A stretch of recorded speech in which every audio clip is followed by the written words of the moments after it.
So the name of the channel is Lazarus Ranch, and it combines my two jobs, ranching, nursing, along with my Christian faith. And my Christian faith is something I love to talk about. I think it's something that benefits, it's true, and it can be a blessing to everybody. So that's part of what we're going to talk about on this channel. So what I want to talk about today is one of my favorite topics. That's Christ in the Old Testament. Who is this Messiah that was to come? Who was he supposed to be according to the Old Testament? And it's very applicable during this Easter season we're in right now. But starting off today, I want to start off in Daniel 9. This is Daniel 9:20-5. And this is, Daniel was receiving a prophecy. This is during the Babylonian captivity. They're still in Babylon. They have not yet gone back to Jerusalem. So, know and understand this. This is 9:25. Know and understand this. From the time the word goes out to restore and rebuild Jerusalem until the anointed one, the ruler, comes, there will be 7 sevens and 62 sevens. It will be rebuilt with streets and a trench, but in times of trouble. After 62 sevens, the anointed one will be put to death and will have nothing. The people of the ruler will come and will destroy the city and the sanctuary. The end will come like a flood. War will continue until the end. Desolation have been decreed. He will confirm a covenant with many for 1 7. In the middle of the 7, he will put an end to sacrifice and offering, and at the temple he will set up an abomination that causes desolation until the end that is decreed is poured over them. So, there's a couple of main components in it. You're going to have the temple rebuilt and Jerusalem, because that hadn't happened yet. You're going to have the anointed one shows up, the anointed one is killed, the temple is destroyed. Okay? That's the prophecy of Daniel. So let's go over to Zechariah. I'm going to kind of go between Daniel, Zechariah, and Isaiah. These are all Old Testament prophets, 2 major, 1 minor. But let's skip over to Zechariah. Why I'm skipping over to Zechariah is because this is when the temple was being rebuilt. Zechariah was making prophecies about the temple that was rebuilding to be rebuilt while they were rebuilding Jerusalem and preparing to rebuild the temple. So these are temple-specific prophecies. So let's look at who Zechariah thinks this Messiah is going to be. Let's go to 2. There's very interesting. I'm a Trinitarian Christian. I believe that the Father, the Son, and the Holy Spirit are all persons of God. They're all one God, 3 persons, one God. So let's look at 2. This is one of the second visions Zechariah had. Starting off, when I looked up and there before me with the man with the measuring line in his hand, I asked, "Where are you going?" He said to me, "To measure Jerusalem." So he starts telling about his prophecies happened. Let's skip down to 7. Come Zion, escape you live, the daughter of Babylon. For this is what the Lord Almighty says. After the glorious one has sent me against the nations that have plundered you, for whoever touches you touches the apple's eye, I will surely raise my hand against them, and their slaves will plunder them. You will know that the Lord Almighty has sent me.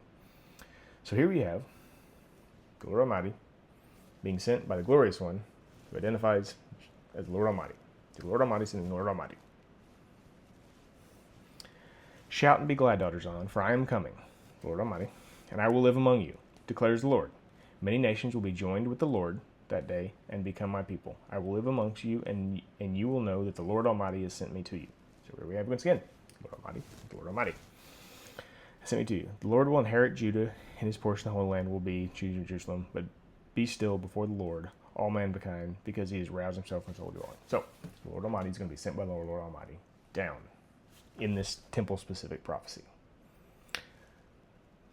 That would mean that the Messiah that's supposed to come would be the Lord Almighty. And we have verification of that. Let's skip over to Isaiah 9:6. Isaiah is a major prophet in the Old Testament. And here we have one of his messianic prophecies. Isaiah 9, he starts off above and making this prophecy. Skip down to 6. This is the messianic portion of it. He says, "For to us a child is born, to us a son is given, and the government will be on his shoulders. He'll be called Wonderful Counselor, Mighty God, Everlasting Father, Prince of Peace." So who's this Messiah to come? Wonderful Counselor, Mighty God, Everlasting Father, Lord Almighty.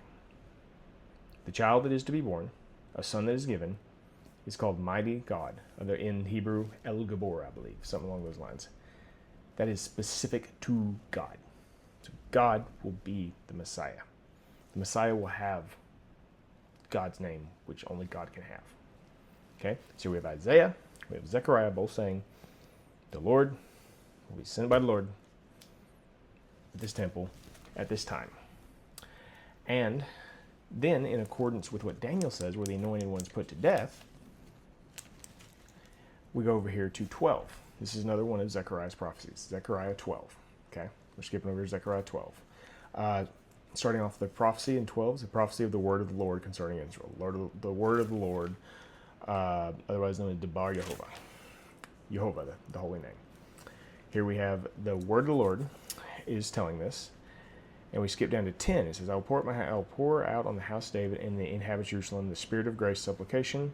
They will look on me, the one they have pierced, so they pierced the Lord, and they will mourn for him as one mourns for an only child, and grieve bitterly for him who grieves the firstborn son.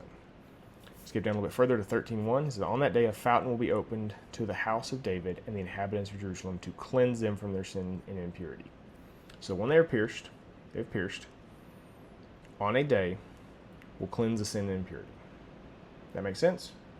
So this Messiah, who's God, identified here, will be pierced, and thus they will forgive their sins and impurity. Make sense? But once again, let's go back to Isaiah. Let's see what Isaiah has to say about that. We're going to go over here to Isaiah 53. In Isaiah 53, we're going to go down to 6. And I suggest y'all go back and read all these. Don't just take my word for it. Read all of these and see if you agree with me. Isaiah 53:6. But he was, the word here is pierced, wounded, something along those, deeply wounded for our transgressions, just like it says in Zechariah. And by his wounds we are healed. We all like sheep have gone astray, each of us turned our own way. The Lord has laid on him the iniquity of us all. So, on this one, the sins are going to be forgiven because all the iniquity is laid on this one. The sins will be forgiven.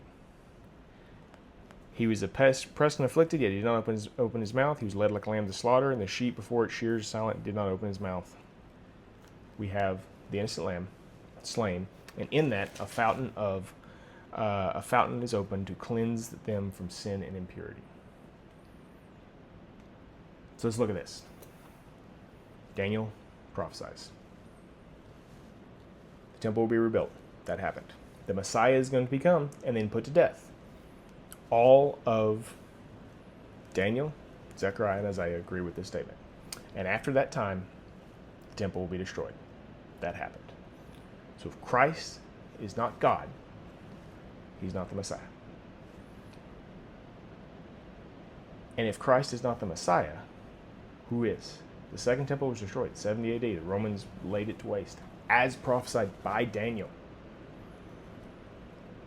So we have Christ, God, Messiah, there when he was supposed to be. All fulfilled. God bless. Please research this yourself.